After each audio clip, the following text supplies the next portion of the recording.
오라 우리가 여호와의 산에 오르며 야곱의 하나님의 전에 이르자. 그가 그의 길을 우리에게 가르치실 것이라. 우리가 그 길로 행하리라. 우리의 인도자 되시는 하나님, 길을 잃고 방황하던 우리네 인생을 포기하지 않으시고 지명하여 부르시며 하나님의 산에 오르며 주님의 전 앞으로 나아와 생명의 길을 걷게 하여 주시니 무한 감사를 드립니다.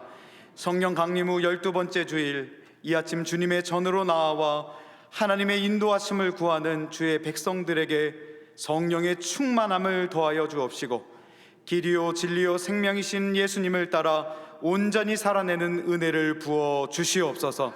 또한 우리 속에 잃어버린 한 영혼을 향한 마음이 회복되게 하시며 열방을 품어내는 제자의 삶을 살아가게 하옵소서. 예수 그리스도의 이름으로 기원하옵나이다. 아멘.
지난 한 주간 우리의 삶을 돌아보며 침묵으로 참회의 기도를 드리겠습니다.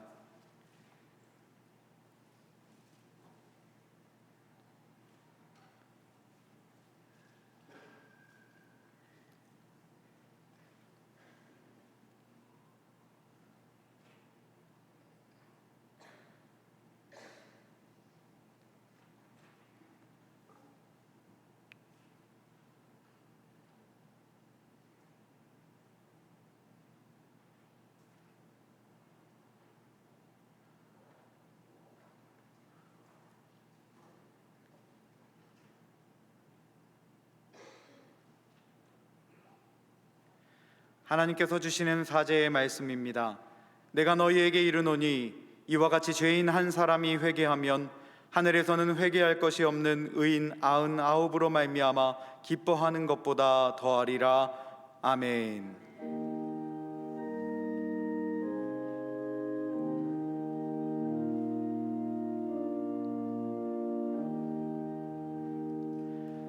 나는 전능하신 아버지 하나님 천지의 창조주를 믿습니다. 나는 그의 유일하신 아들 우리 주 예수 그리스도를 믿습니다. 그는 성령으로 잉태되어 동정녀 마리아에게서 나시고 본디오 빌라도에게 고난을 받아 십자가에 못 박혀 죽으시고 장사된 지 사흘 만에 죽은 자 가운데서 다시 살아나셨으며 하늘에 오르시어 전능하신 아버지 하나님 우편에 앉아 계시다가 거기로부터 살아있는 자와 죽은 자를 심판하러 오십니다. 나는 성령을 믿으며 거룩한 공교회와 성도의 교제와 죄를 용서받는 것과 몸의 부활과 영생을 믿습니다. 아멘.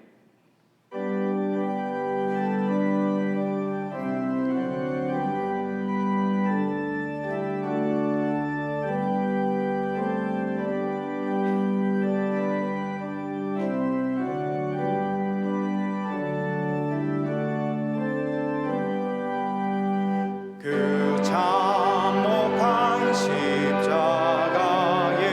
주 달려 흘린 피 샘물같이 늘 흘러서 죄 씻어주시네. 값없어도 다 나와서 내 죄를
자막을 보시면서 함께 교회 공동기도를 드리겠습니다.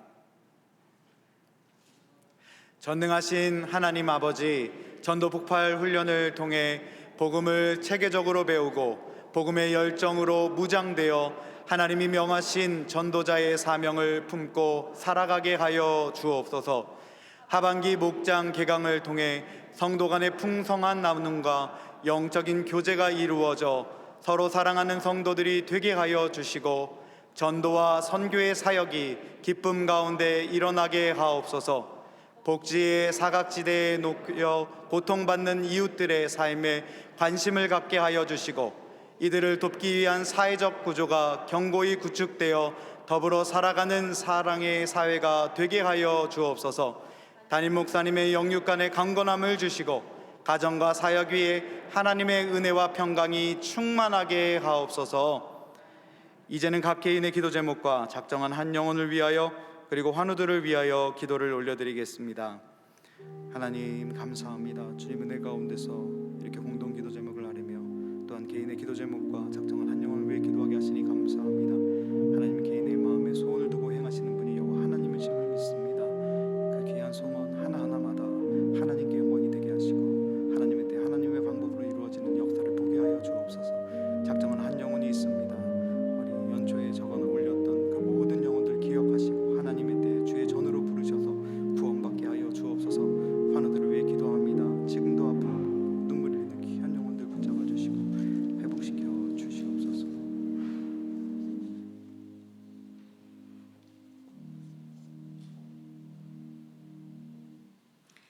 천지 만물을 창조하시고 인간의 생사화복을 주관하시는 하나님 아버지, 지난 일주일도 불안한 세상 속에서 저희를 눈동자같이 지키시고 보호해 주시다가 오늘 거룩한 주일 주님 전에서 예배하게 하시니 감사를 드립니다.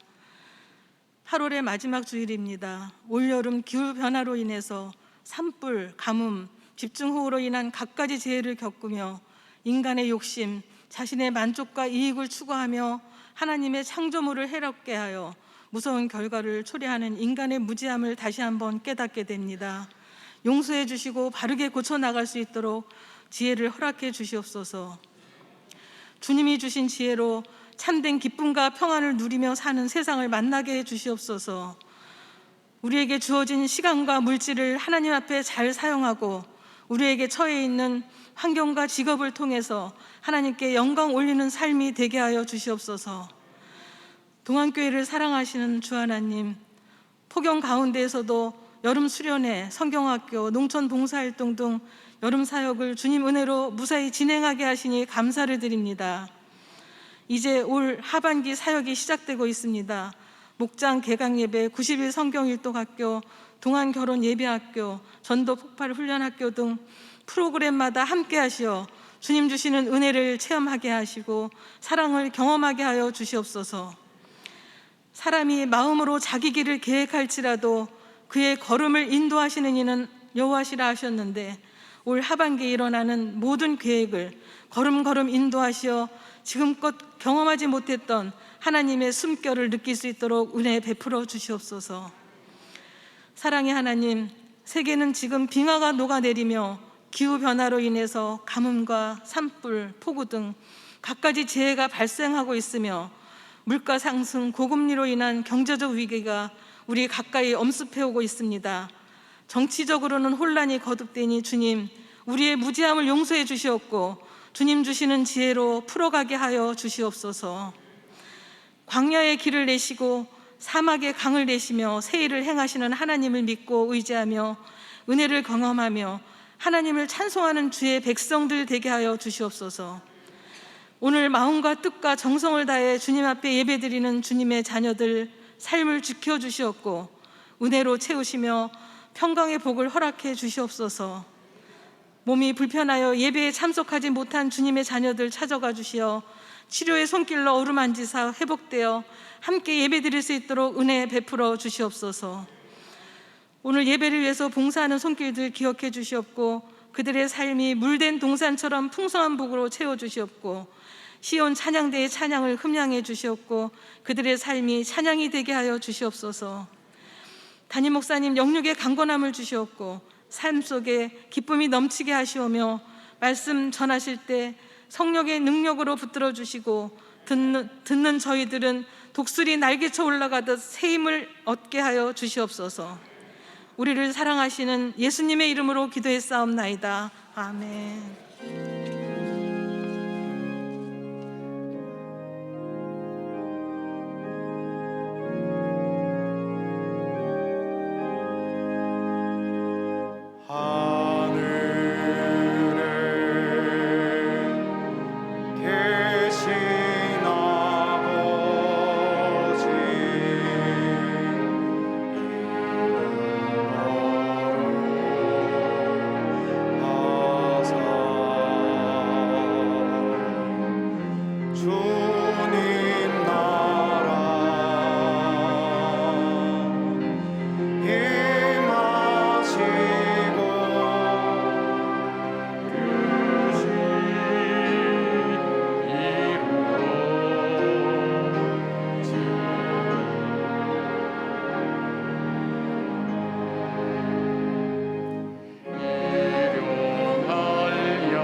광야 같은 인생을 살아가는 주의 자녀들이 참 소망이신 주님을 바라보고 주님 전에 나와 예배를 올려드립니다. 예배 가운데 임재하셔서 우리를 회복시키시고 새롭게 하실 그 주님을 기대하는 마음으로 이 자리에 앉았사오니 이 세상에 우리가 앉아야 될 수많은 자리 중에 가장 소중한 자리가 되게 하시고 가장 복된 자리가 되게 하시고 주 앞에 믿음으로 나가는 자리가 될 수 있도록 주의 성도들을 축복하여 주시기를 원합니다. 주 앞에 예배하기를 기뻐하는 그 마음들이 일평생 하나님 우리 마음속에 새겨지게 하여 주시옵고 주를 가까이 함이 복이라고 하여 주셨사오니 주를 가까이 하는 백성에게 약속하신 하나님의 복으로 하나님 충만케 하여 주시옵소서. 귀한 예물을 하나님 구별하여 아버지 앞에 올려드립니다. 하나님, 우리는 땅의 것을 드리지만 하늘 곳간에 쌓아두시는 주님, 우리가 하나님 산재물 되어 주 앞에 드리는 심정으로 드리는 예물 위에 하나님 두 손 들어 축복하여 주시고 우리의 하나님 물질뿐 아니라 우리의 삶이 하나님 앞에 복되게 쓰임받는 인생 될 수 있도록 하나님 도와주시옵소서. 하나님, 간절히 주님 앞에 간구합니다. 질병으로 고통 중에 있는 주의 자녀들이 있습니다.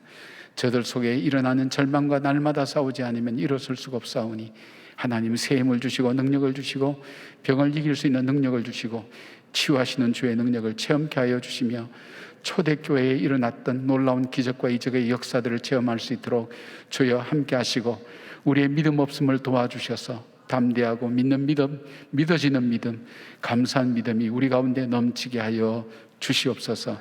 기가 막힐 웅덩이와 수렁과 같은 어려움 중에 있는 주의 자녀들이 있습니다. 가만히 있어도 눈물이 흐르는 안타까운 심정 속에 살아가는 주의 자녀들도 있습니다. 아버지, 주님께서는 그 중심을 하고 그 심정을 아시지 않습니까? 주님께서 어루만져 주셔서 엘리야를 회복시켜 주신 주님, 다시 일어나 주님이 말씀하시는 곳으로 걸어갈 수 있는 새 힘을 허락하여 주시고 주님 앞에 영광이 하나님 되게 하여 주시옵소서. 성령 이 시간 친히 운행하여 주시고 주님만 영광 받으시는 예배가 되게 하여 주시옵소서. 예수님의 이름으로 기도드리옵나이다. 아멘. 송구 영신 예배 때마다 안 믿는 가족이나 직장 동료들의 이름을 매번 적을 때마다 부담감이 있었어요. 근데 전도 폭발 교육을 받으면서 그 부담감이 믿음의 용기와 담대함으로 변하는 걸 보게 되었습니다. 한 영혼에 대한 갈급함과 소중함을 깨닫게 되었고 또 팀으로 같이 사역하면서 저희들의 마음이 또 하나로 묶어진 걸 보고 성령께 더 의존하는 귀한 교육의 시간이 되었던 것 같습니다. 전도에 대한 부담을 늘 가져왔는데요. 행동으로 옮겨보고자 이 훈련에 임하게 되었습니다. 우리 모두가 먼저 어부가 되어야 한다는 말이 가장 기억에 남습니다. 우리 자신이 먼저 구원의 확신을 가져야 함은 물론이고 또 효과적으로 복음을 전도할 수 있도록 훈련되어져야 한다는 것입니다. 코로나 상황으로 쉽지 않았지만 다른 사람을 살리기 위한 전도가 또한 내 자신을 살리는 길임을 새삼 체험하게 되었고 앞으로 제 삶을 통해서 또 제 입술을 통해서 복음을 전해야 되겠다고 다짐하는 시간이었던 것 같습니다. 제가 정말 몇 년 동안 아빠의 그 영혼 구원을 위해서 기도를 해왔고 또 정말 주변에 많은 분들께서 함께 기도를 해주셨는데 이 기회를 통해서 정말 아빠의 결신이라는 너무나도 은혜로운 그런 결과까지도 함께 볼 수 있어서 너무나도 감사하고 귀한 시간이었습니다. 정말 이 한 영혼을 위해서 수없이 많은 사람들이 한 마음으로 같이 합심해서 기도를 해준다는 것이 좀 너무나도 감동이고 또 은혜가 됐고요. 전도폭발 훈련을 통해서 복음, 영생, 하나님, 예수님, 믿음 이런 거에 대해서 정말 체계적으로 교육을 받기 때문에 언제 어디서든 누군가를 만나게 된다면 복음을 전하는 거에 대한 그런 두려움이 조금은 없어지고 조금 더 자연스럽게 전할 수 있겠다라는 생각이 들었어요. 그리고 내가 할 수 있을 때 최선을 다해서 그냥 씨를 뿌리기만 하면 정말 최고의 때 최고의 방법으로 주님께서 열매를 맺어주신다라는 그런 순종의 마음을 더 갖게 됐습니다. 가족이나 친구나 주변 사람들에게 전도를 하고 싶으신 분들이 정말 많이 계신 걸로 알고 있는데 너무 두려워하지 마시고 이번 기회에 용기를 한번 내셔서 꼭 참여해 주셨으면 좋겠습니다. 전도 폭발 훈련은 효과적인 전도법을 배워 전도에 대한 막연한 두려움을 극복하고 조원들과 함께 전도 대상자들을 찾아가 실제적인 열매를 맺도록 도와주는 훈련 프로그램입니다. 전도 폭발 훈련에 성도님들의 많은 참여를 부탁드립니다. 우리 전도 폭발 하시는 분들을 위해서 우리 격려의 박수 한번 할까요? 예. 오늘 예배 오신 여러분들을 축복합니다. 예배를 통해서 하나님께서 평강의 은혜를 더하시기를 원합니다. 우리 좌우 있는 분들과도 이 은사를 나누겠습니다. 주의 평강을 기원합니다. 주의 평강을 기원합니다. 고맙습니다. 감사합니다. 오늘은 광고사항이 좀 몇 가지 있는데 오늘 저녁에는 목자 헌신 예배로 드리게 되고 수요일 날 이번 주 수요일부터 우리 목장 예배를 시작하게 됩니다. 수요일 10시 반부터 우리 목자님들과 부목자님들 우리 목장에 관계된 분들 함께 예배를 드리게 됩니다. 함께 참여해 주시길 바랍니다. 9월 동안 큐티진이 발행됐습니다. 읽을 거리도 많고요. 또 우리가 말씀 묵상집입니다. 1,000원 이상의 또 후원금으로 이루어지는 것 기억하시면서 뒤편에 가시면 가실 때 여러분들께서 갖고 가실 수가 있습니다. 21기 전도폭발 훈련인데 저는 여러분들이 다 전도폭발 훈련을 받았으면 좋겠다고 생각합니다. 왜냐하면 여기에 복음의 핵심을 내가 스스로 정리할 수가 있습니다. 우리가 전도할 때 나에게 확신 없는 것을 전할 수는 없습니다. 내가 체계적으로 저 사람에게 어떻게 잘 전할까? 용기가 없으면 또 전하기도 어렵습니다. 그러나 이 훈련을 통해서 복음을 정리하게 만듭니다. 내가 믿는 게 이거구나.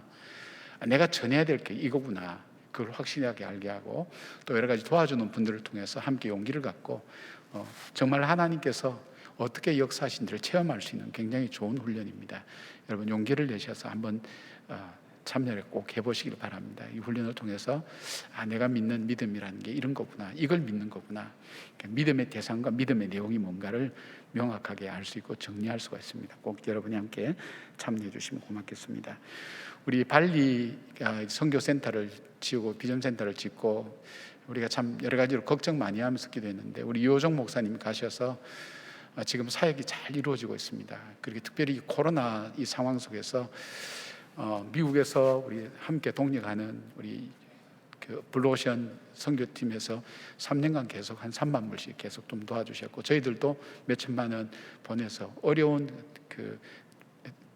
이 덴파사르시에 있는 사람들을 돕고 교단을 도왔는데 하나님께서 참 귀한 길로 인도하셔서 학원 허가가 나오도록 해주었고, 유치원이 시작됩니다. 유치원 이름이 가나다라 유치원입니다. 근데 영어 유치원, 국제 유치원으로 해서 지금 발리의 귀한 지도자들을 양성해내는 그런 어떤 학교로 이렇게 시작을 하게 되었습니다. 그리고 선교의 허브가 되어서 거기를 중심으로 그 다른 지역들도, 또 모슬렘 지역도 같이 선교할 수 있는 그런 귀한 기회들이 우리에게 주어지게 됩니다.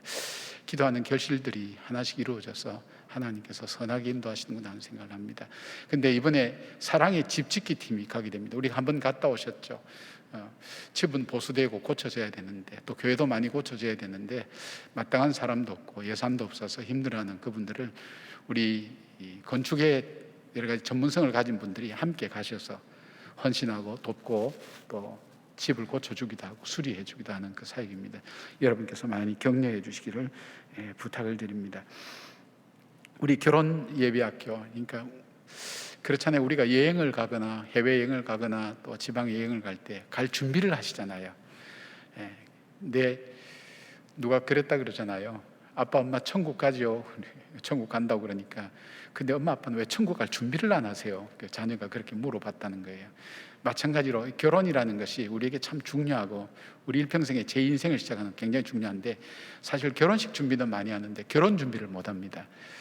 사실 그렇기 때문에 어려움을 많이 겪는 경우를 보게 됩니다. 그래서 우리의 자녀들에게 또 여러분 자신들이 정말 하나님 기뻐하시는 가정을 이루기 위해서 어떻게 하면 좋을까? 이 결혼 예비학교 여러분 많이 참여해 주시고, 몇 가정 남지 않았습니다. 함께 참여해 주시길 바랍니다. 이 시간에는 우리가 이번에 전국 어린이 대회에서, 우리 교단 전국 어린이 대회에서 이 중창팀이 금상을 받았습니다. 그리고 동화 구연, 글짓기, 그 다음에 전부 다 은상을 다 받았습니다. 그래서 오늘 중창팀, 어린이 중창팀이 나오셔서 우리 성도님들 앞에 함께 찬양으로 또 함께 하겠습니다.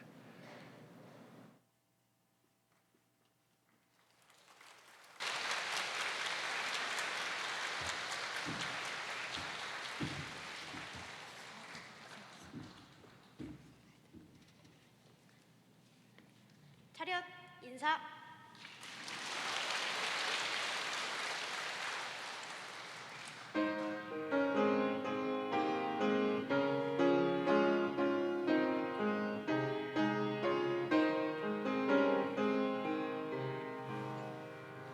예수님 우리를 부르는 소리 금성 부드러워.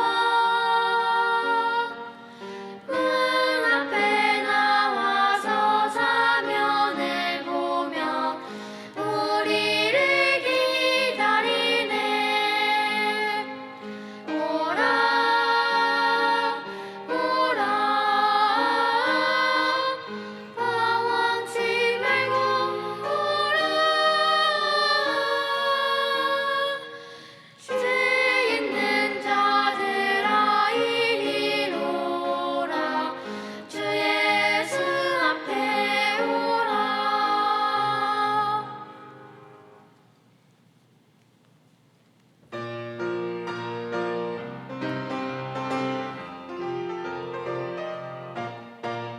하나님 나라 향하여 한 걸음 또 한 걸음 내 발걸음 인도하시네. 하나님 나라 향하여 기쁨 주시는 하나님, 속상한 일 이겨내게 하시고 위로 주시는 하나님, 슬픈 일도 감사하게 하시네. 언제나 어디에서나 하나님과 함께해. 하나님 나라 향하여, 하나님 나라 향하여. 차렷 인사. 고맙습니다. 의지했던 모든 것 변해가고 억울한 마음은 커져가네.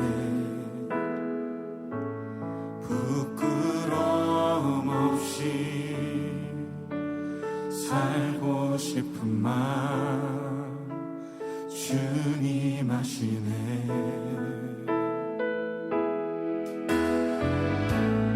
모든 일을 선으로 이겨내고 죄의 유혹을 따르지 않네. 나를 구원하신 영원한 그 사랑, 그 신분이 날 붙드시네. 주어진 내 삶이 작게만 보여도 선하신 주 나를 이끄신 번에 중심을 보시는 주님만 따르네. 날 택하신 주만 의지해. 보이는 상황에 무너질지라도 예수 능력이 나를 붙드네. 보이지 않아도 주님만 따르네. 내 평생 주님을 노래하리라. 오늘 우리에게 주시는 하나님의 말씀은 출애굽기 25장 1절에서 9절의 말씀입니다. 다 함께 일어나셔서 하나님의 말씀을 경청하겠습니다.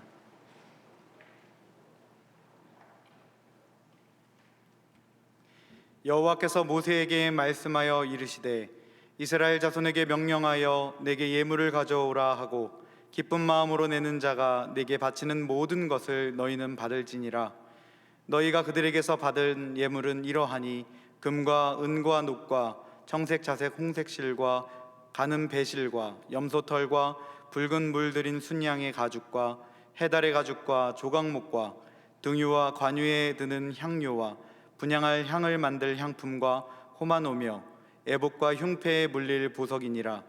내가 그들 중에 거할 성소들을 그들이 나를 위하여 짓되 물은 내가 내게 보이는 모양대로 장막을 짓고 기구들로 그 모양을 따라 지을지니라. 이것은 하나님의 말씀입니다. 아멘.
귀한 찬양 감사드립니다. 애굽에서 430년간 노예로 살던 이스라엘 백성을 하나님께서 인도하셔서 시내산까지 인도하셨습니다. 거기에서 이스라엘 백성과 언약을 맺죠. 너희가 내 말을 잘 들으면 나에게 보배 같은 존재가 되겠고 제사장의 나라와 거룩한 백성이 되게 하겠다고 하나님께서 제안을 하십니다. 백성들이 그걸 받아들이죠. 받아들이고 난 다음 모세를 부르셔서 하나님께서 십계명을 줍니다. 하나님의 백성이 살아야 될 삶의 길이 뭔가, 원칙이 뭔가 하는 것을 주시죠. 그런데 우리는 흔히 생각할 때 시내산에서 십계명만 받았다고 생각하는데 십계명에 이어서 주님께서 주신 것이 뭐냐면 성막을 주셨습니다. 성막. 이 성막은 성경 전체에 한 50여 장 정도 계속 언급될 정도로 상당히 많은 양의 비중을 두고 이 말씀을 하고 있습니다. 왜 성막을 주셨을까? 그 질문을 하나님께 말씀을 준비하면서 계속 드렸습니다. 하나님, 왜 이스라엘 백성에게 십계명을 주셔서 하나님의 백성은 하나님의 기준을 가지고 이 땅을 살아야 되는 것은 알겠는데 이어서 성막을 주신 이유가 뭡니까? 하나님 왜 성막을 주셨고 그 성막이 이스라엘 백성들에게 어디에 필요해서 무엇 때문에 주신 것입니까? 하는 질문을 계속 던지면서 본문을 살펴보았습니다. 한 세 가지로 정리가 됐습니다. 하나는 내가 그들과 함께 하겠다. 그들 중에 거하겠다는 하나님의 약속의 증거로서 보여주신 겁니다. 그리고 또 하나 있다면 내가 그들을 반드시 회복시키시겠다. 회복에 대한 약속이 또 증거로 주어졌습니다. 또 이 장막을 통해서 이 성막을 통해서 내가 이 이스라엘 백성을 통치하고 다스리겠다. 그것을 보여주시기 위한 하나님의 계획과 섭리가 있는 것을 말씀을 통해서 보게 됩니다. 우리는 예수 그리스도를 나의 구세주와 주님으로 영접하고 난 다음 천국의 인생 기준을 가지고 이 땅을 살아갑니다. 세상의 기준하고는 다르지요. 하나님의 인생 기준을 가지고 살아갑니다. 쉽게 말씀드리면 십계명을 우리 인생의 기준으로 삼고 살아가는데 하나님께서는 이 십계명을 가지고 살아갈 우리가 인생의 광야에서 쉽게 살 수 없다는 것을 하나님 아셨습니다. 우리의 연약함 때문에. 그래서 하나님께서 오늘 우리에게 주시는 것이 있다면 하나님은 또한 우리의 십계명과 동시에 우리에게 성막을 선물로 주셨다고 우리는 말씀을 통해서 그렇게 믿을 수 있습니다. 자, 하나님 성막을 주신 이유, 우리가 이 땅을 살아가며 인생의 광야길을 걸어가며 우리에게 주신 이 성막은 어떤 의미가 있을까? 그 부분을 함께 묵상하면서 오늘 우리 가운데 계셔서 말씀하시는 주의 음성을 우리 함께 나누기를 원합니다. 첫 번째로 말씀드린 것처럼 하나님은 이스라엘 백성들과 함께 거하신다는 증거로 성막을 주셨습니다. 8절 말씀 보면 내가 그들 중에 거할 성소를 그들이 나를 위하여 쥐되 그렇게 되어 있습니다. 성막은 여러 이름으로 불려지지만 하나님이 거하시는 장소, 장막이라 그래서 성막 혹은 성소라고도 그렇게 불려집니다.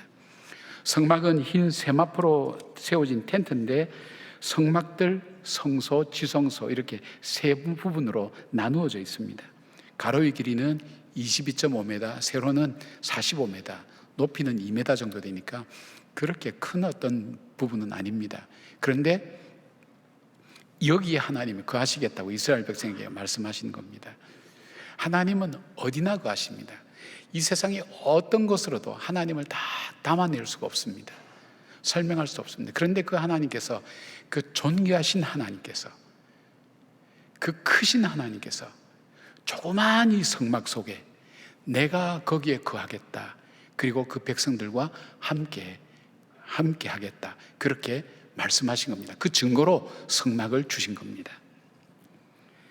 이스라엘 백성들이 광야에 머물 때에는 바로 이 성막을 중심으로 동서남북으로 이렇게 나누어서 그들이 거주를 했고, 그들이 행진할 때는 성막 안인 이 법궤를 앞장 세워서 법궤를 중심으로 언제든지 이동할 수 있도록 그렇게 만들었죠. 그러니까 하나님께서 이스라엘 백성들의 삶의 중심 속에 계시고 그들과 함께 계시다는 증거를 이 백성들에게 보여주는 거죠. 그러니까 이스라엘 백성들이 성막을 보면 뭘 바라볼까요? 하나님이 우리 가운데 계시는구나, 우리와 함께 계시는구나. 정말 천지를 창조하신 그 크고 놀라운 하나님, 대단하신 그 하나님이 우리 가운데 가시는구나. 그것을 바라보면서 하나님과 동행하며 광야 생활을 그들이 걸어갈 수 있었던 것입니다. 출애굽기 29장 45절부터 46절까지 보니까 내가 이스라엘 자손 중에서 거하여 그들의 하나님이 되리니 그들은 내가 그들의 하나님 여호와로서 그들 중에 거하려고 그들을 애굽 땅에서 인도하여 낸 줄을 알리라. 나는 그들의 하나님 여호와니라. 이스라엘과 함께하는 하나님은 어떤 분입니까? 애굽 땅 종되었던 곳에서 이스라엘 백성을 인도하여 낸 하나님입니다. 능력의 하나님입니다. 언약하신 대로 지키시는 하나님입니다. 그 하나님은 이스라엘 백성 홍해를 건너게 하셨습니다. 그리고 고대 근동 지방의 최강의 나라라고 불려지는 애굽의 군대들을 그 홍해 속에 수장시켰습니다. 멸망시킨 거죠. 그리고 그 하나님은 이스라엘 백성들이 광야길을 걸어갈 때 구름 기둥과 불 기둥으로 그들의 삶을 인도해 주셨습니다. 그리고 그들로 하여금 만나와 메추라기를 통해서 먹게 하셨고, 그리고 샘물을 주님께서 주셔서 광야에서 물을 먹도록 인도하신 하나님, 아말렉과의 전쟁에서 승리하게 하신 그 하나님이 바로 그 능력의 하나님이 너의 하나님이 되겠다. 그리고 너희 가운데 거하겠다. 너와 함께 하겠다. 그 약속을 해주신 겁니다. 이스라엘 백성들이 가장 절망적인 역사의 어두움을 느꼈을 때, 그들이 희망이 없고 그들이 좌절하고 이 어려움을 어떻게 겪을까 할 때 하나님께서는 이사야 선지자를 통해서 이렇게 말씀하셨습니다. 이사야 41장 10절 말씀에 이렇게 말씀합니다. 두려워하지 말라. 내가 너와 함께함이라. 놀라지 말라. 나는 내 하나님이 됨이라. 내가 너를 굳세게 하리라. 참으로 너를 도와주리라. 참으로 나의 오른손으로 너를 붙들리라. 여기 보니까 나, 너 이것이 확실하게 주어지면서 하나님이 나의 하나님이 되어주시겠다. 그리고 하나님께서 말씀합니다. 세상에 두려워할 일들이 얼마나 많습니까? 무서워서 두려워할 일들이 많이 있습니다. 놀랄 만한 일들이 얼마나 많습니까? 우리 인생 살아가면서 얼마나 놀랄 만한 일들이 우리의 삶을 위협하고 우리의 마음을 흔들고 우리의 삶을 흐트러 버립니까? 그런 일들이 얼마나 많습니까? 그런데 그 하나님이 이 백성에게 일깨워 주는 겁니다. 하나님이 너희들과 함께 하고 있다. 그 하나님이 너희의 하나님이다. 그리고 그 하나님이 너를 도와주겠다. 그리고 너를 굳세게 주겠다. 든든하게 이 어려움을 이겨나갈 수 있도록 마음을 굳게 하고 단단하게 만들어 주겠다. 그리고 반드시 승리하도록 나의 오른손으로, 승리의 손으로 너를 승리로 이끌겠다. 그 약속을 들려주면서 그들에게 참 소망을 주었습니다. 하나님이 그들과 함께 하신다는 것, 그 능력의 하나님이, 크고 놀라우신 하나님이 보잘것없고 질그릇처럼 약한 내 안에 함께 거하셔서 나와 함께 하시고 동행하시고 나를 귀하게 여기시고 부족한 나를 하나님께서 버리지 않고 과와 과부처럼 버려두지 않고 세상 끝날까지 함께 하시겠다는 그 약속이 오늘 우리에게 있고 그 언약의 백성으로 살아간다는 것, 이스라엘 백성들에게는 얼마나 크고 놀라운 약속이었겠습니까? 오늘 우리에게 동일한 약속이 되는 것입니다. 마태복음 1장 23절 보니까 이스라엘의 암흑기에 보라 처녀가 잉태하여 아들을 낳을 것이요 그의 이름은 임마누엘이라 하리라 하셨으니 이를 번역한즉 하나님이 우리와 함께 계시다 함이라. 온 세상 모든 사람에게 전할 가장 크고 놀라운 소식이 하나님이 자기 백성과 함께 한다는 것. 오늘 저와 여러분들이 기쁜 소식들 많이 듣죠. 얼마나 감사한지 모릅니다. 기쁜 소식들 많이 듣습니다.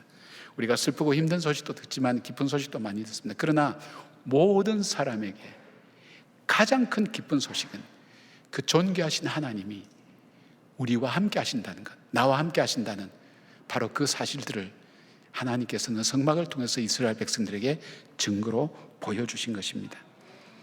우리 인생의 광야를 살면서 고달프고 지치고 힘들 때가 얼마나 많습니까?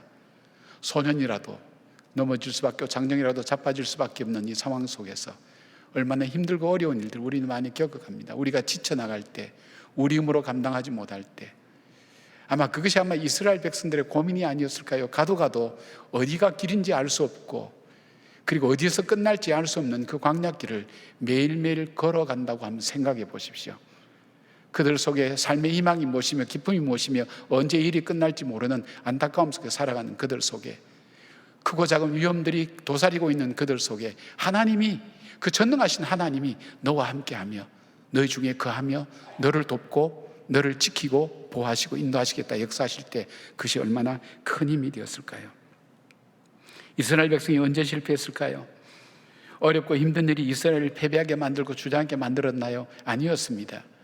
이스라엘은 바로 하나님이 우리와 함께 하신다는 사실을 잊어버렸을 때, 하나님께서 나의 하나님 되신다는 것을 잊어버렸을 때, 그 하나님께서 돕겠다고 언약하신 것을 언제든지 지키신다는 그 사실을 잊어버릴 때 이스라엘 백성들은 좌절하고 절망하고 그들은 실패할 수밖에 없었습니다.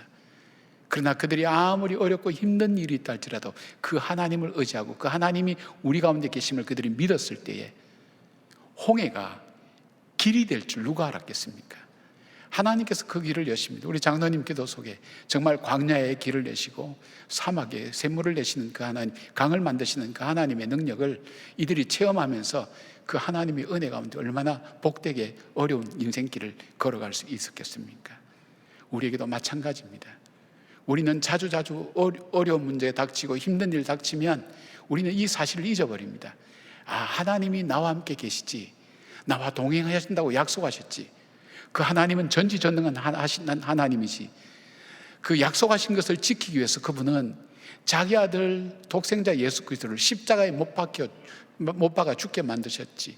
내가 연약할 때도, 내가 죄인 되었을 때도, 내가 하나님과 원수 되었을 때도 하나님 그 언약을 폐기시키지 않으셨지.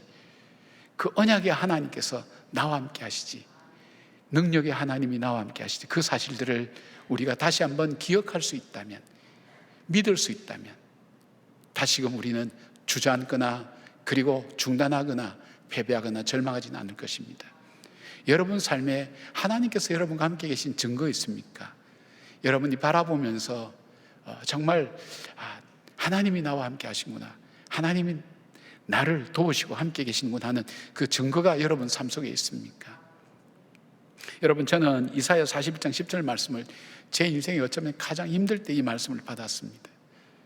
정말 그 일들은 제가 감당할 수 없는 일이었습니다. 제가 목회도를 하고 말씀도 전하고 했지만은 이 말씀을 미처 깨닫지 못했는데 하나님께서 이 말씀을 주셨어요. 이 말씀, 두려워 말라. 바로 저더라고요. 놀라지 말라. 그러면서 하나님 앞에 나가서 이 문제를 아뢰기 시작했습니다. 기도하기 시작했습니다. 하나님께서 그 결과로 오늘까지 여기까지 올 수 있도록 하나님 인도해 주셨습니다. 저는 그 일들이 저의 성막처럼 계속 제 삶 속에 남아 있습니다. 그때 힘들 때에, 절망적일 때에 주님이 약속하신 대로 인도하셔서 오늘 돌아보면 내 삶을 여기까지 있게 하셨지, 하나님이 함께 하셨지. 지금도 어려운 일들이 많지만, 낙심되는 일들이 많지만, 절망되는 일이 많지만 여전히 그 언약은 변치 않고 나와 함께 계시고 나의 삶 가운데 계신 그 하나님을 바라보면서 믿음으로 걸어가고 있는 것입니다. 사랑하는 여러분, 하나님을 바라보시길 바랍니다. 그 크시고 존귀하신 하나님이 내 인생 속에 나와 함께 동행해 주시겠다고, 나와 함께 하시겠다고 약속하신 그 언약의 말씀을 꼭 붙드시면서 이스라엘 백성처럼 오늘 우리 가운데 함께 계신 그 하나님, 그 성막을 바라보며 걸어갔던 그 걸음처럼 광야길을 믿음으로 묵묵하게 걸어가는 저와 여러분 되기를 주님 이름으로 축복합니다. 두 번째로 하나님께서 이 백성들에게 성막을 주신 이유가 뭐냐? 하나님께서 이스라엘 백성을 반드시 회복시키신다는 증거로 이 성막을 주셨습니다. 레위기 1장 1절 보니까 여호와께서 회막에서 모세를 부르시고 그에게 말씀하여 이르시되, 출애굽기 25장 22절 보니까 거기서 내가 너와 만나고 속죄소 위고 증거계 위에 있는 두 그룹 사이에서 내가 이스라엘 자손을 위하여 내게 명령할 모든 일을 내게 이르리라. 하나님께서 이곳에서, 이 성막에서 이스라엘 백성을 만나주시고 온전히 회복시키겠다는 약속을, 그 증거로 성막을 주신 것입니다. 그래서 성막을 회막이라고도 얘기합니다. 이 텐트 오브 미팅, 그래서 이 만남의 장막이다. 하나님께서 만나주신다. 자, 왜 인간에게는 하나님과의 만남이 필요할까요? 왜 인간에게는 회복이 필요할까요? 우리 중에 회복이 필요 없는 사람이 어디 있나요? 여러분 중에 세웠던 목표가 깨어지고 계획들이 무너지고 다시 회복되어야 될 것을 기다리고 있는 사람이 있지 않습니까? 인간관계 어려움을 겪고 가족이 여러 가지 고통을 겪고 있는 그 모든 것의 회복을 기다리고 있지 않나요? 육신의 질병으로 연약할 때 회복을 기다리고 있지 않나요? 현실을 보면 암담합니다. 그러나 하나님께서 이스라엘 백성들에게 보여주신 것은 내가 반드시 회복시키리라. 우리가 좀 더 근원적인 문제로 잠깐 돌아가서 한번 보겠습니다. 왜 이스라엘 속에 이 회복이 필요한가? 하나님께서는 인간과 교제하시기 위해서 인간을 하나님의 형상대로 창조하시고 에덴 동산에 두셨습니다. 에덴 동산에서 인간은 하나님과 교제하면서 하나님의 임재하심을 경험하면서 부작업 없이 살고 있었는데, 이 뱀의 꼬임, 사단의 유혹으로 말미암아 내가 내 인생을 한번 내 마음대로 한번 살아보겠다는 그 마음이 인간의 마음속에 들어가게 되었습니다. 그래서 교만해져서 하나님과의 관계를 끊어버렸습니다. 자기 혼자 내가 내 인생에 내가 내 스스로 하나님 돼서 내 인생 내가 결정하고 선택하며 살아가겠다고 그래 하나님과의 관계를 끊었습니다. 하나님으로부터 끊어진 인생은 하나님과의 관계만 끊어진 것이 아니었습니다. 인간과의 관계에서도 끊어졌습니다. 인간과 자연과의 관계도 끊어졌습니다. 자기와 자기 자신과의 관계도 끊어졌습니다. 여러분, 가장 사랑할 사람이 나 자신 아닙니까? 이 세상에서 가장 나를 사랑할 사람이 누굽니까? 나 자신 아닙니까? 근데 내가 왜 나를 미워합니까? 내가 왜 나를 싫어합니까? 내가 나와의 갈등을 왜 겪습니까? 관계가 끼어져 버린 거예요. 그리고 인간은 그것으로 인해서 이 관계가 끼어지고 고통이 아니라 인간의 고통과 절망과 슬픔이 이 하나님과의 관계가 깨어지면서 인간의 삶 속에 들어오게 되었습니다. 이것이 들어온 것으로 끝나지 않고 인간은 이 죄과로 말미암아 심판을 받고 영원한 형벌 가운데 처할 수밖에 없었습니다. 인간은 이 문제를 해결하기 위해서 종교나 도덕이나 여러 가지 학문이나 철학을 가지고 끊임없이 이 문제, 인생의 문제를 해결하기 위해서 애썼지만 그 모든 것 할 수가 없었습니다. 그래서 철학에는 불가지론이라고 얘기합니다. 신을 불가지론이라고 얘기합니다. 인간이 신을 찾아가죠. 그러나 기독교는 뭐죠? 하나님 우리를 찾아오시는 겁니다. 인카네이션이라고 그러죠. 하나님이 우리를 찾아오지 아니하시면 우리는 하나님께 갈 수가 없습니다. 하나님께 나갈 길이 없습니다. 인간은 하나님께 나가기를 원합니다. 하나님이 있던 그 빈 공간을 채울 수 없어서 어떻게 할 줄 모릅니다. 하나님과의 관계가 끊어진 인생은 영원한 형벌과 저주 가운데 살아갈 수밖에 없는 것이 우리 인생이었던 것입니다. 그래서 고통과 아픔과 슬픔이 우리 삶 속에 들어올 수밖에 없었는데, 그러나 인간은 하나님께 돌아갈 길을 찾을 수도 없었고 돌아갈 능력도 없었습니다. 그런데 실패한 하나님께서 이스라엘 백성들을 용서하시고 이 인간들을 용서하시고 하나님께 돌아올 길을 만들어 주셨습니다. 즉, 내가 이스라엘을 다시 회복시키고 돌아올 길을 만들어 주겠다. 그리고 그 증거로 하나님께서 성막을 주신 겁니다. 그러니까 이 성막에는 어떤 일이 일어날까요? 이스라엘 백성들이 하나님께로 돌아오는 일들이 이 성막 안에서 이루어졌습니다. 성막 안에서 회복을 위한 제사가 이루어졌죠. 즉, 그들이 하나님께서 회복시켜 주시고 용서하시고 하나님께 나갈 길을 바로 열어주셨습니다. 자, 성막은 동쪽에 들어가는 입구가 있습니다. 이곳을 통하지 않고는 성막 안으로 들어갈 수가 없습니다. 예수 그리스도를 상징하죠. 이 성막은 제일 먼저 만나는 것이 번제단입니다. 번제단에 바치는 제물은 주로 양이나 염소인데 흠없는 양이나 염소, 살아있는 양이나 염소를 자기가 가지고 옵니다. 데려와서 제사장에게 보여주고 먼저 하는 것이 자기의 죄를 양 위에 안수하면서 손을 얹고 자기의 죄를 다 양에게 전가합니다. 다 양에게 전가합니다. 내가 지은 죄에 대해서. 우리는 죄를 지을 수밖에 없죠. 그런다면 어떻게 합니까? 자기가 그 양을 잡습니다. 여러분, 시골에서 닭 잡아보신 분 있죠? 없습니까? 개미 한 마리도 못 잡는 심정으로 저를 쳐다보는 것 같은데, 이 실제 이스라엘에 가면 이 절기마다 이걸 한다 그래요. 그 목사님, 어떤 목사님이 경험하신 목사님 들어봤는데 자기가 양을 잡을 수가 없어요. 자기가 정들고 길렀던 양인데, 근데 그 양을 잡습니다. 양을 잡고 가죽을 벗겨내고 각을 뜹니다. 아주 각을 예리하게 뜹니다. 각을 뜬 다음 다 씻고 이것을 제단 위에 올려서 불을 태웁니다. 그리고 그 피는 받아서 번제단 위에 그 벽에 제사장이 뿌리게 됩니다. 한번 생각해 보십시오. 무슨 생각을 할까요? 이 죄로 내가 죽어야 되는데, 내가 저렇게 죽고 피 흘려야 되는데, 정말 주님께서, 하나님께서 내게 이 길을 열어주지 않으면 내가 하나님께 나갈 수 있는 길이 없구나. 죄로 인한 저주를 받을 수밖에 없는 인간이구나. 그리고 그 피의 흘림이 없인즉 죄 씻음이 없구나 하는 것을 그가 피부로 생생하게 느끼지 않겠습니까? 그럴 때에 그 피로 말미암아 하나님께 나갈 길을 주님께서 열어주셨습니다. 성소와 지성소로 나갈 수 있도록 길을 열어주고 인간의 죄로 인하여 죽을 수밖에 없는 그 삶이 다시 회복되고 하나님과 관계가 바로 연결되는 것입니다. 하나님과 화목하게 되는 것입니다. 히브리서 보니까 예수 그리스도께서 우리의 제물이 되셨다고 그렇게 말씀하십니다. 단번에 우리에게 제물이 되어서 십자가에 못 박혀 죽음으로 그 피로 말미암아 우리의 죄가 씻음을 받았고 우리는 용서함 받고 하나님께 나갈 길을 얻었다고 말씀합니다. 그러니까 하나님께서 예수님을 통해서 대제사장이 되셔서 우리로 하여금 하나님께 나갈 길을 만들어 주셨습니다. 그래서 예수님이 이렇게 말씀하십니다. 내가 길이요 진리요 생명이니 나로 말미암 자꾸는 아버지께로 올 자가 없느니라. 바로 예수 그리스도의 그 보혈의 피로 말미암아 죄 씻음 받은 주의 성도들이 하나님과 나가서 교제하고 화목하고 하나님과 다시 사귈 수 있는, 나눌 수 있는 하나님의 백성된 그 관계가 회복되는 것입니다. 하나님과 관계가 회복된다는 것은 무슨 의미가 있습니까, 여러분?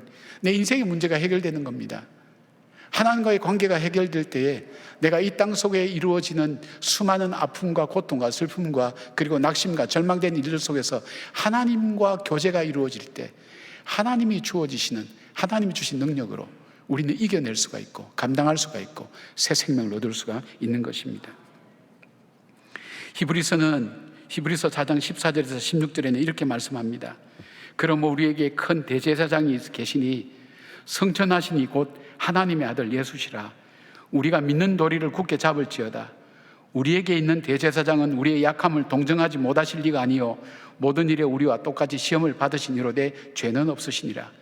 그러므로 우리는 긍휼하심을 받고 때를 따라 돕는 은혜를 얻기 위하여 은혜의 보좌 앞에 담대히 나갈 것이니라. 우리가 예수 그리스도로 말미암아 하나님께 나갈 수가 있습니다. 그 보혈의 은혜로 죄 씻음 받고 용서함 받아서 온전히 회복되었습니다. 하나님의 자녀가 되었습니다. 예수 그리스도의 십자가의 피로 내 죄가 씻겨졌습니다. 이 사실을 고백하고 믿는 백성에게 하나님은 용서하시고 회복하시는 은혜를 베푸신다는 것입니다. 이 성막이 그 증거입니다. 내가 너희들을 반드시 용서하고 하나님께 나아갈 길을 만들고 그 다음에 너를 회복시키겠다는 그 약속의 증거로 우리에게 주신 것입니다. 우리에게 주시니 십자가의 보혈의 피로 우리의 죄를 씻어주시고 우리를 하나님께 나갈 길로 만들어 주셨다는 증거라는 것입니다. 오늘 우리가 이 땅을 살면서 나는 외롭다, 고독하다, 나는 어디로 가야 될지 알지 못한다, 그럴 때에 여러분 하나님께 나갈 길, 바로 예수 그리스도의 보혈의 피를 우리가 찬양하고 그 피를 의지하고 그 피를 주장합니다. 그 피로 말미암아 내 죄 씻음 받고 하나님께 나갈 길이 열려진 겁니다. 주님과 교제할 때 주님께서 내 기도를 들으시고 응답하시고 그 관계가 회복되면서 하나님의 회복하심의 역사가 우리 삶 속에 일어나는 것입니다. 이스라엘 백성이 광야 길을 걸어가면서 바로 이 회복하심의 이 성막을 그들이 증거로 받았던 것입니다. 보혈의 피로 다시 일어서는 것. 그래서 이 예배가 참 중요합니다. 왜냐하면 예배는 구약의 이 제사를 모형으로 만들어졌기 때문입니다. 예배는 회복의 시간입니다. 예배는 하나님과 교제하는 시간입니다. 예배는 하나님과 연결되는 복된 예식인 것입니다. 사랑하는 여러분, 어린 양의 보혈의 피로 우리는 죄 씻음 받고 하나님 보좌 앞에 나갈 수 있었습니다. 은혜의 보좌 앞에 담대히 나가서 친히 우리를 긍휼히 여기시고 불쌍히 여기시고 우리의 삶을 인도하실 그 주님을 바라보면서 주님과 함께 동행하며 주님과 교제하는 저와 여러분 되기를 주님의 이름으로 축복합니다. 세 번째로 하나님께서 성막을 주신 이유는 뭐냐면 이스라엘 백성을 통치하신다는 증거로 성막을 주셨습니다. 출애굽기 25장 22절 다시 한번 우리가 함께 읽어보겠습니다. 거기서 내가 너와 함께 만나고 속죄소 위 곧 증거계 위에 있는 두 그룹 사이에서 내가 이스라엘 자손을 위하여 내가 내게 명령할 모든 일을 내게 이르리라, 그렇게 말씀하셨습니다. 하나님께서 이스라엘 백성을 친히 다스리신다, 통치하신다는 것을 눈으로 보게 하는 것이 성막입니다. 그러니까 하나님이 다스리신다. 여러분, 하나님이 다스리신다 그럴 때, 통치하신다 할 때 우리는 이 통치에 대한 단어가 우리의 자유를 억압하고 우리가 해야 될 일을 못하게 만들고 하나님께서 우리로 하여금 힘들게 만들고 하는 그런 어떤 개념으로, 통치라는 개념, 누구의 지위를 받는다는 그 개념을 갖고 있는데, 하나님의 통치는 구약에 보면 그렇게 나타나지 않았습니다. 하나님의 통치는 인도하심, 우리의 삶을 책임지시고 인도하시고 그 다음 우리에게 공급해 주시고 우리를 보호해 주시고 광야 길을 걸어갈 때 그 백성들을 그렇게 보호하셔서 그들을 다스리시고 그들과 함께 동행해 주셨다는 것입니다. 이것이 다윗의 고백입니다. 시편 23편이 크게 이 세 단어로 요약될 수가 있습니다. 하나님께서 내 인생을 내 인생 속에 공급해 주셨다. 하나님께서 내 인생을 보호해 주셨다. 하나님 내 인생에 인도해 주셨다. 통치하시고 보호하시고 인도하셨던 그 하나님이 오늘 우리 가운데서 우리의 삶을 다스리시겠다는, 하나님이 다스릴 때 하나님의 나라는 뭐라고 그랬습니까? 하나님이 통치하신 나라는 의와 희락과 화평이라는 것입니다. 하나님의 길에는, 하나님이 통치하는 그 길에는 생명의 길입니다. 소망이 있습니다. 선한 길로 우리를 인도하십니다. 하나님의 지배를 받을 때, 하나님의 통치를 받을 때 하나님께서 우리의 삶을 그렇게 인도하신다는 것입니다. 민수기 9장 15절부터 17절 이렇게 말씀이 되어 있습니다. 성막을 세운 날에 구름이 성막 곧 증거의 성막을 덮었고 저녁이 되면 성막 위에 불 모양 같은 것이 나타나서 아침까지 이르렀을 때 그리하여 낮에는 구름이 그것을 덮었고 밤이면 불 모양이 있었는데 구름이 성막에서 떠오를 때에는 이스라엘 자손이 곧 행진하였고 구름이 머무는 곳에 이스라엘 자손이 진을 쳤으니 이스라엘 백성이 나가고 멈춰서는 것, 이스라엘 백성이 하는 것 행하는 것 하나님께서 주장하신다는 겁니다. 자, 성막 가운데 계신 하나님의 임재는 이스라엘 백성이 가나안 땅에 정착하면서부터 성전으로 바뀌었습니다. 성전 안에 우리가 잘 아는 스룹바벨의 성전, 그 다음에 솔로몬의 성전, 스룹바벨의 성전, 우리가 헤롯의 성전까지 볼 수 있죠. 성전 안에 하나님이 거하신다. 근데 이것이 신약으로 오면서 이 개념이 더 구체화됩니다. 실제화됩니다. 바로 예수 그리스도가 바로 이 성전입니다. 하나님이 그 안에 임재하시고 하나님께서 예수 그리스도와 함께 하시고 예수님과 함께 하셔서 우리를 다스리시고 통치하시는 것입니다. 이적과 기적의 역사가 나타난 이유가 바로 그겁니다. 하나님이 주장하시고 통치하신다는 것입니다. 예수님이 승천하신 이후에 하나님께서는 성령을 통해서, 성령으로 교회를 통해서 이 세상을 통치하시겠다고 말씀하셨습니다. 교회를 통해서, 성령으로. 교회라는 것이 무엇입니까? 성경은 교회가 이런 건물이 아니라, 이 건물뿐 아니라 교회는 바로 우리 자신이라고 얘기합니다. 우리 자신 속에 주님이 거하시겠다는 것입니다. 한번 생각해 보십시오. 이 혁명적인 생각입니다. 존귀하신 하나님이, 거룩하신 하나님이 질그릇처럼 약한 나에게, 부족한 나에게, 연약한 나에게 내 안에 거하시겠다는 것입니다. 그리고 내 인생을 다스려 주시겠다는 것입니다. 그 다스려 주신다는 게 무슨 의미일까요? 나의 의와 희락과 화평의 삶으로 내 삶을 인도해 주시겠다는 것입니다. 내 삶을 소망으로 인도하시겠다는 것입니다. 생명으로 인도하시겠다는 것입니다. 내 삶을 새롭게 하시겠다는 것입니다. 하나님의 통치함을 받는 그 사람의 삶이 바로 이러한 삶이 된다는 것입니다. 고린도전서 6장 19절부터 20절까지 보니까 너희 몸은 너희가 하나님께로부터 받은 바 너희 가운데 계신 성령의 전인 줄을 알지 못하느냐. 너희는 너희의 것이 아니라 값으로 산 것이 되었으니 그런즉 너희 몸으로 하나님께 영광을 돌리라고 말씀합니다. 하나님의 통치함을 받는 백성의 삶은 무엇입니까? 하나님 중심으로 살아갑니다. 성막을 중심으로 이스라엘 백성이 거주한 것처럼, 성막을 따라서 이 법궤를 따라서 걸어간 것처럼 하나님 중심의 삶을 삽니다. 하나님과 교제하며 하나님의 인도함을 받는 삶을 말합니다. 이걸 좀 더 구체적으로 말씀드리면, 하나님 중심으로 살아야 된다는 말을 구체적으로 말씀드리면, 말씀이 인생의 기준이 됩니다. 말씀이 삶의 방향이 됩니다. 말씀을 붙들고 살아가는 것입니다. 하나님의 통치하심을 의식하면서 살아가야 됩니다. 하나님 말씀 앞에 민감하게 반응합니다. 하나님 말씀 앞에 순종하면서 살아갑니다. 매 순간 매 순간. 우리가 2주 전에 우리 교회 오셨던 캄보디아 선교사였던 이훈 목사님 설교를 가만히 들으면서 제가 하나님께서 저분을 왜 쓰실까, 어떻게 하실까 그걸 들었어요. 이분의 삶은 그겁니다. 하나님, 제가 지금 이 상황인데 어떻게 할까요? 그리고 하나님께서 이렇게 감동을 주시면 그대로 행해버리는 거예요. 굉장히 무모하게 보이죠. 근데 그분의 삶을 저는 비교적 가까이서 봤기 때문에 잘 압니다. 한국에서 양로원 사업할 때도 어르신들이 변비가 와서 어려우면 자신이 손으로 다 해결했어요. 하나님 앞에 기도했어요. 내일 먹을 거리 없어도 하나님 어떻게 할까요? 그리고 그대로 순종하는 거예요. 그 자녀들이 저희 교회 대학부도 나오고 저희 교회에서 사역도 하고 했어요.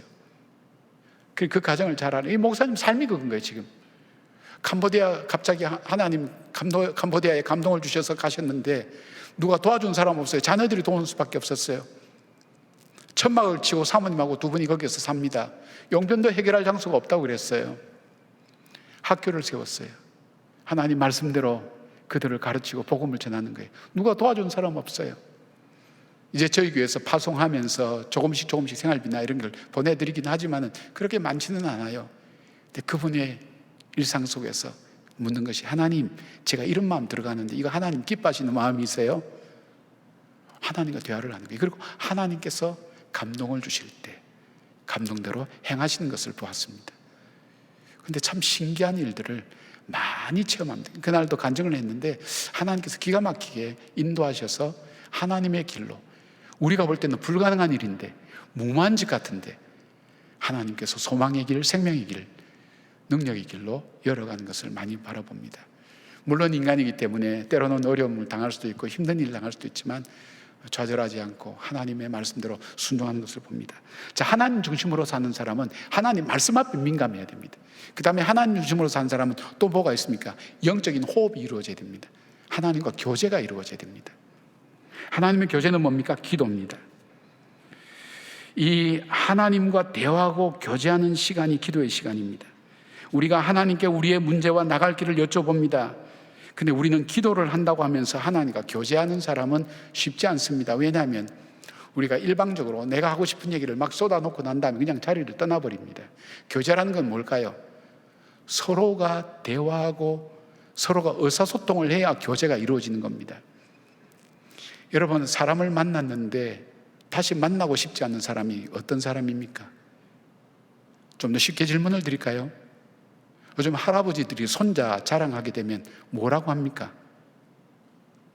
돈을 내고 밥을 사야 됩니다. 근데 요즘은 돈을 걷어서 준대요. 그만하라고.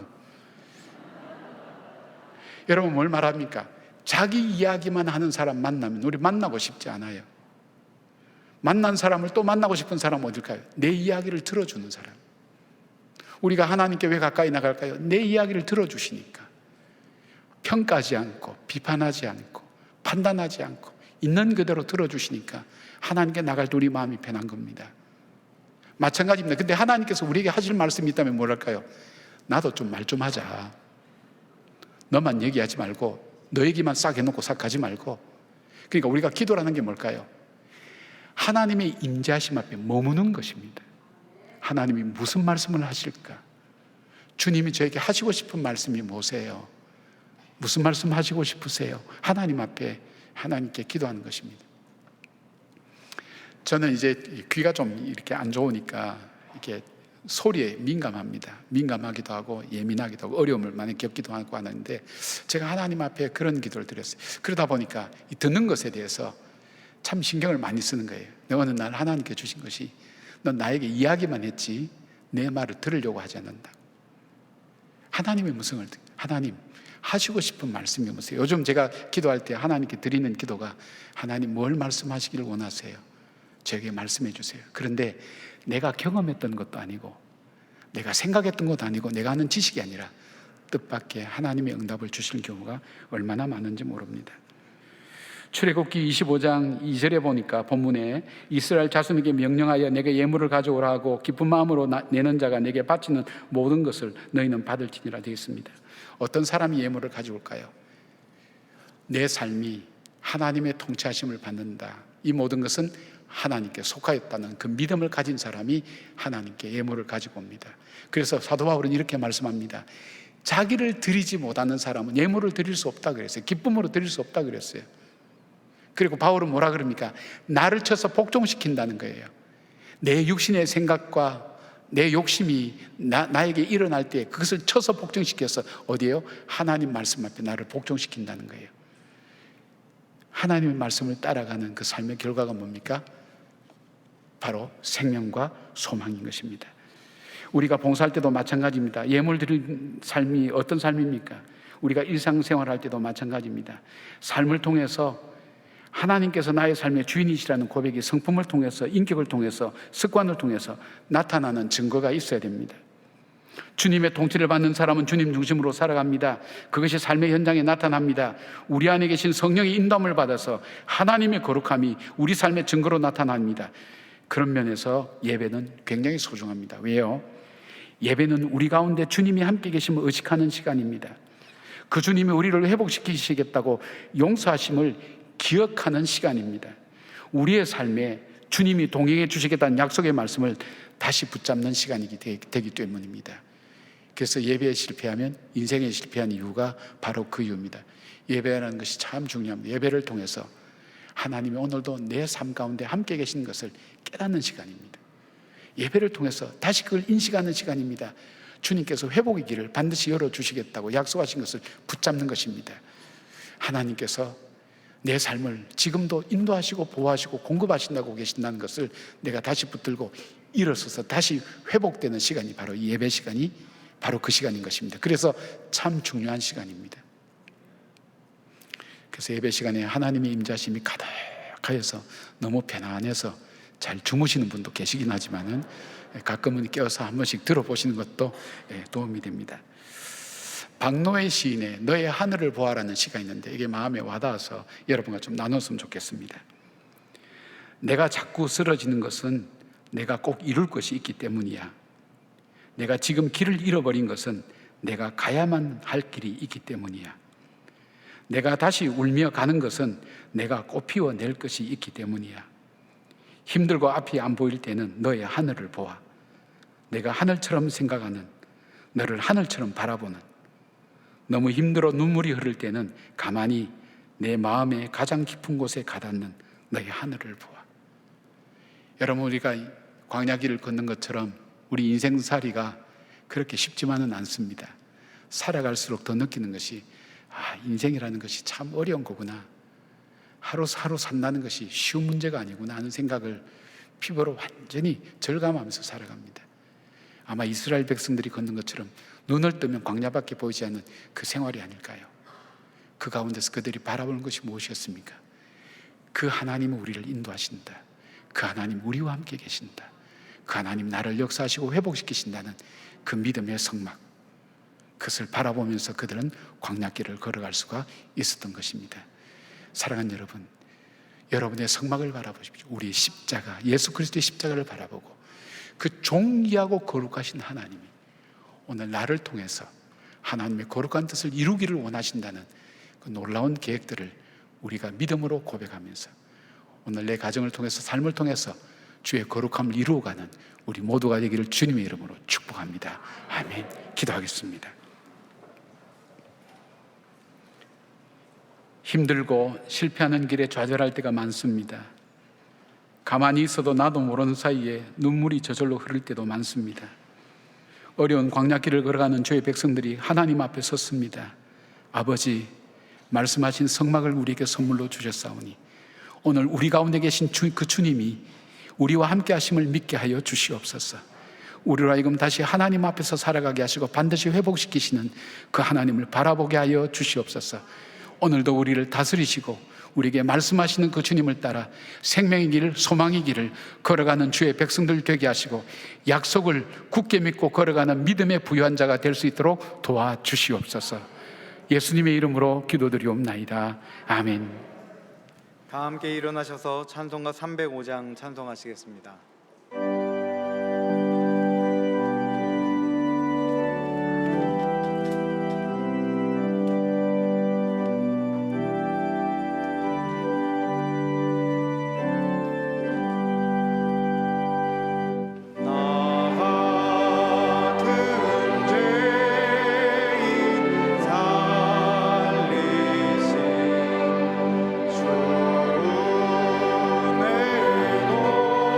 주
한 달의 말씀을 함께 선포하겠습니다. 하나님께 가까이함이 내게 복이라. 내가 주 여호와를 나의 피난처로 삼아 주의 모든 행적을 전파하리이다. 아멘. 이제는 우리 주 예수 그리스도의 은혜와 우리 하나님의 사랑과 성령님의 위로하심과 동행하여 주심이 인생의 광야길을 걷는 주님의 백성들에게 허락하신 성막을 바라보며 믿음으로 그 길을 걸어갔던 이스라엘 백성들처럼 실패해도 다시 회복시키시는 그 하나님을 바라보며 용기 있게 살아갔던 그 사람들처럼 오늘도 우리의 삶 속에서 주님의 성막을 바라보며 믿음으로 살아내는 귀한 주님의 백성으로 살아가기를 다짐하는 주의 백성들 머리 위에 이 나라 이 민족 위에 지금부터 영원까지 함께 하시기를 간절히 축원하옵나이다. 아멘.